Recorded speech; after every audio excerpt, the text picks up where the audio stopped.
অচেনা চাবি ও নীল দরজা। আরিয়ান শহরের একটি পুরনো লাইব্রেরিতে খণ্ডকালীন কাজ করে।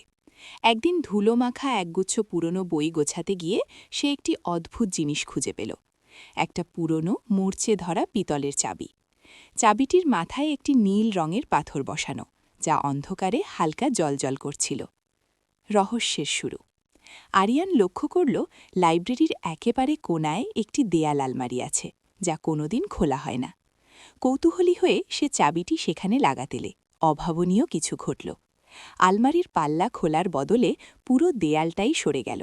সামনে ফুটে উঠল একটি চমৎকার বাগান, যেখানে আকাশটা সারাক্ষণ গোধূলি বেলার মতো লালচে হয়ে আছে। অদ্ভুত সেই বাগান। বাগানে পা রাখতেই আরিয়ান দেখল কথা বলা গাছ। একটি বুড়ো আমগাছ তাকে দেখে ফিসফিস করে বলল, অনেক বছর পর কেউ একজন এলো। উড়ন্ত মাছ। পুকুরের পানির বদলে বাতাসে রূপালি রঙের মাছেরা সাঁতার কাটছে। সময়ের অভাব, সেখানে কোনো ঘড়ি নেই। আরিয়ানের মনে হল সে মাত্র 5 মিনিট হেঁটেছে, কিন্তু তার হাতঘড়ি বলছে 3 ঘন্টা পার হয়ে গেছে। ফিরে আসা। বাগানের মাঝখানে একটি পাথরের টেবিলে একটি ছোট চিরকুট রাখা ছিল। তাতে লেখা, কল্পনার জগতে প্রবেশ করা সহজ, কিন্তু ফিরে যাওয়ার জন্য আপনাকে কৃতজ্ঞ হতে হবে। আরিয়ান মনে মনে ভাবল, তার একঘেয়ে জীবনের মাঝে এই ম্যাজিকটুকু দেখানোর জন্য সে সত্যিই কৃতজ্ঞ। সাথে সাথে একটি নীল রঙের দরজা তার সামনে উদয় হল।